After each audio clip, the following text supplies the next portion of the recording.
میری میرے حضرت صاحب کے ساتھ کوئی فوٹو نہیں، جرت ہی نہیں تھی، اتنے قابل ہی نہیں تھے کہ ساتھ کھڑے ہو سکے. وہ میرے گھر کبھی نہیں آئے، اور میں سمجھتا تھا گھر اس قابل بھی نہیں کہ اتنی بڑی ذات کو میں کہوں کہ تو میں کو جیتے دل بر سونا. اور کتنا سونا؟ او سونا تے رج کے سونا تے سونا جی میں سویرا، میں کو جاتے رج کے کو جا جی میں ہنیرا. کبھی اتنی ضرورت ہی نہیں کی. اتنی طاقت کے ساتھ کھڑے ہو کے کہیں کہ میں تیرے برابر ہوں تو فوٹو بنا، اتنی ضرورت کبھی ہوئی نہیں. ان کیا کریں؟ دور بدلا، حالات بدلے، زمانہ بدلا، طور طریقے بدلے. وہ کبھی لوگ مشائخ کے پاس دعائیں لینے جاتے تھے، کہتے تھے ہم آئے ہیں کوئی دعا کر دے. وقت بدل گیا، 30 سیکنڈ کی ویڈیو رہ گئی. او خدا کے بندو تھوڑا سا روحانی زندگی کی طرف آؤ، روحانی زندگی کی طرف. او بھائی دعائیں کرائیں، اپنے لیے گواہیاں پکی کریں، اپنی والدہ سے، اپنے والد سے، اپنے دادا سے، اپنے نانا سے، اپنی نانی سے، اپنی دادی سے، اپنے بہن بھائیوں سے، اپنے دوستوں سے، اپنے مرشد سے، اپنے استاد سے دعا کراؤ. ان سے کہو ایک دفعہ میرے لیے ہاتھ اٹھا دے اللہ کی بارگاہ میں. میں صحیح روایت پیش کرتا ہوں، میرے نبی کریم نے فرمایا تھا عمر فاروق سے، سیدنا عمر سے، جنتی عمر جن کا حضور جنت میں محل دے کے آئے. نبی کریم نے فرمایا تھا عمر لوگ حج کرنے آئیں گے، جہاد کے لیے آئیں گے، اگر یمن والے لوگ آئے اور تجھے ان میں سے میرا اویس کرنی مل گیا تو عمر اس سے اپنے لیے دعا کرا لینا. عمر اویس سے دعا کرا لینا، اسے کہنا تیرے لیے دعا کر دے. حضرت فاروق اعظم ڈھونڈتے رہے، ملاقات ہوئی سیدنا ویسے کرنی سے، کہا دعا کر دے یار میرے لیے. وہ ڈھونڈو، کوئی بیٹھا ہوا مجھے دور دعا دیتا ہے، میں ڈوبتا ہوں پر سمندر اچھال دیتا ہے. او بھائی اپنے حق میں دعائیں، التجائیں اللہ کے حضور. کچھ لوگوں کی عرض، میں آپ سے عرض کروں، کچھ لوگوں کو دعا لگ جاتی ہے. آپ کو جو آدمی بڑا چمکتا دمکتا اجلا نظر آئے نا، اس کا کبھی ماضی ٹٹولو گے نا تو کبھی کوئی اس کے گھر سے روٹی کھا گیا تو فقیر اور اس نے ذوق سے کھلائی تھی. کبھی پیچھے سے ٹٹولو گے تو کوئی روٹی کھا کے دعا کر گیا تھا. کوئی چند گھڑیاں دروازے پہ رہا تھا، اس نے نیکی کی تھی، دعا کر گیا تھا. کبھی ٹٹولو گے، ڈھونڈو گے تو بیمار ماں نے کسی کو دعا دی تھی کہ پتر اللہ تیرے اوپر فضل کرے. کسی کے بوڑھے باپ بیمار نے دعا دی تھی اللہ تجھے کسی کا محتاج نہ کرے. کسی نے دعا دی تھی، وہ دعا ہے جو اس کے دائیں بائیں آگے پیچھے چلتی ہے. حضرت مولا علی شیر خدا رضی اللہ تعالیٰ عنہ گرمیوں میں بھی موٹے کپڑے پہن کے پھرتے تھے. لوگوں نے کہا حضور سخت گرمی اور پھر آپ تو بڑے دلیر آدمی، جوان اور گرمیوں میں بھی موٹے کپڑے. فرمانے لگے نبی کریم نے دعا دی تھی کہ اللہ علی کو موسم کی شدت سے بچا کے رکھنا، موسم کوئی بھی ہو علی پہ اثر ہی نہیں کرتا، شیر خدا پہ اثر ہی نہیں ہوتا. موٹے پہن لوں پتلے پہن لوں، اللہ میرے جسم کو موسم کی شدت سے محفوظ رکھتا ہے. اپنے لیے دعائیں سمیٹ چکروں میں نہ پڑھیں. وہ جی سب کی اللہ سنتا ہے، کس نے کہا نہیں سنتا؟ لیکن کچھ ایسے ہیں جو ہاتھ اٹھا دینا تو رب کریم قبولیت سے فرماتے ہیں دیر نہ کرنا، ذرا جلدی جانا. قبولیت سے اللہ کہتا ہے. کچھ ایسے ہیں جو ہاتھ اٹھا دینا ہاتھ تو اللہ تعالی مرحوم خورشید گیلانی سے اللہ تعالیٰ ان پر فضل کرے. کچھ تھوڑا ربط رہا، انہوں نے نا ایک جملہ اپنی والدہ کے لیے کہا تھا. کہنے لگے میری اماں ان پڑھ تھی، اپلے تھاپتی تھی اور ان کا آنچل دوپٹہ بھی کئی دفعہ میلا رہتا تھا. پر مرحوم گیلانی صاحب کہتے ہیں میری ماں کبھی میلا دوپٹہ بھی سامنے کر کے اللہ سے میرے لیے رحمت مانگتی تھی تو مجھے لگتا تھا مالک نے فضل فرما دیا. بھائی اپنے لیے رحمت، اپنی والدہ سے، والد سے، بوڑھوں سے، بزرگوں سے دعائیں لیں. اللہ کو اپنے رسول سے پیار ہے. نبی پاک فرماتے ہیں میں دعا کرنے گیا، اے اللہ میری امت پہ قحط نہ آئے، اللہ نے فرمایا حبیب نہیں آئے گا۔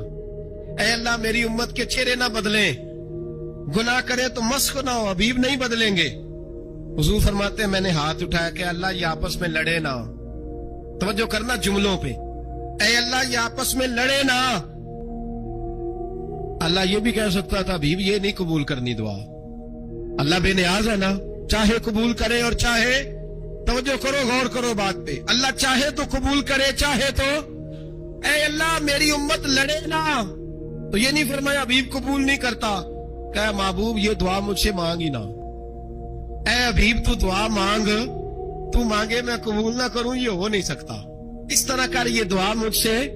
نبی پاک نے منافقین کے لیے دعا کرنی چاہیے کہ اے اللہ، اے مولا تو مہربانی فرما، اے اللہ کرم فرما، منافقین کو بھی بخش دے۔ تو میرے رسول پاک علیہ السلام فرماتے ہیں رب کریم نے مجھے منع کیا، اے محبوب یہ والی دعا، یہ دعا ہی نہ مانگ، یہ دعا اللہ کو کوئی مجبور کر سکتا، لیکن اگر اللہ پیار کرے تو، بھائی دنیا داری کا چودھری صاحب کا، مولوی صاحب کا، پیر صاحب کا ایک عام مشہور مقولہ ہے، فلاں بندہ آ گیا تھا اس کو میں انکار نہیں کر سکتا تھا، کیوں جی وہ بندوق لے کے آیا تھا، کر دینا تھا انکار، فلاں آدمی آ گیا تھا پھر میں اس کو انکار، اور فلاں بندے کو ساتھ لے آیا تھا اس کو انکار ہو سکتا، کیوں جی؟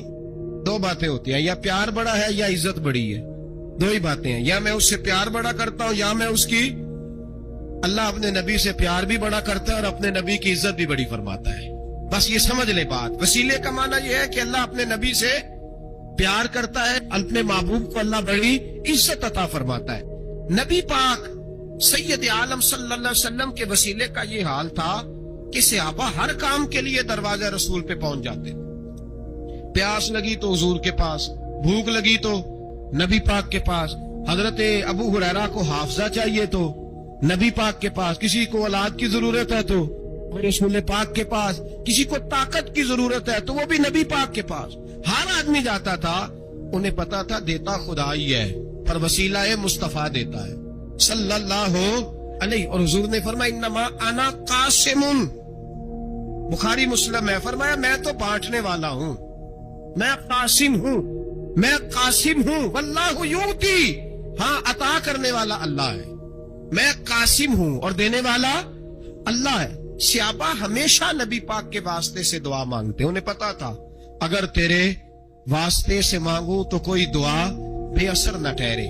ترمذی شریف، ابن ماجہ، دیگر تمام کتب میں امام احمد نے اپنی مسند میں نقل کیا، حضرت عثمان ابن حنیف کہتے ہیں میں نبی پاک کے پاس بیٹھا تھا تو ایک نابینا صحابی آئے، عرض کرنے لگے یا رسول اللہ صلی اللہ علیہ وسلم میں نابینا ہوں، میرے لیے دعا کریں، اللہ مجھے آنکھیں عطا فرمائے، دعا کریں۔ اب حضور نے پتا کیا کہا، نبی پاک نے فرمایا دو باتیں، یا تو صبر کر لے یا میں دعا کر دیتا ہوں، صبر کرے گا تو اللہ جنت دے گا، یا تو صبر کر لے یا میں، صحابی بڑے پیارے تھے، کہنے لگے یا رسول اللہ جنت تو اللہ اپنے فضل سے دے گا ہی، میں نے نہیں صبر کرنا، مجھے آنکھیں چاہیے، اور پھر یہاں آ کے صبر کروں، این خزانے کے پاس جا کے صبر کروں، حضور میں نہیں صبر کرتا، آپ دعا کریں۔ نبی پاک نے دعا سکھائی، فرمایا 2 نفل پڑھ جا کے اور 2 نفل پڑھ کے میرے وسیلے سے دعا کر، کیا کر؟ اللہ سے کہہ کہ اللہ میں تیرے پاس تیرے رسول کا وسیلہ لے کے آیا ہوں، اور پھر کہنا یا محمد انی توجہت علیک، کہنا ہے محمد صلی اللہ علیہ وسلم میں آپ کے وسیلے سے اللہ کی بارگاہ میں حاضر ہوں، اور پھر اللہ سے کہنا کہ اے اللہ تو اپنے نبی کی سفارش میرے حق میں قبول فرما۔ کون سکھا رہا ہے؟ بولیے کس کو؟ بولیے، کہا جا میرے وسیلے سے جا کے دعا کر۔ حضرت عثمان کہتے ہیں وہ چلے گئے، 2 نفل پڑھے، حضور کے وسیلے سے دعا مانگی، فرماتے ہیں وہ چلے گئے پر ہم کوئی نہیں گئے، آپ کیوں نہیں گئے؟ تو صحابہ کا نظریہ بتاتا ہے کہ وہ گئے اس لیے نہیں کہ ہم حضور کا معجزہ دیکھ کے ہی جائیں گے، کہتے ہیں ہم گئے نہیں، تھوڑی دیر گزری تو وہ صحابی جو اندھے گئے تھے جب واپس آئے ہیں تو اللہ نے انہیں آنکھیں عطا فرما دی، گئے تھے تو نابینا تھے، آئے تو بینا ہے۔ میرے نبی پاک صلی اللہ علیہ وسلم کا توسل، حضور کا وسیلہ خود حضور نے سکھایا ہے، خود نبی پاک نے اور صحابہ کرام علیہم رضوان اس مزاج پر پورے عامل تھے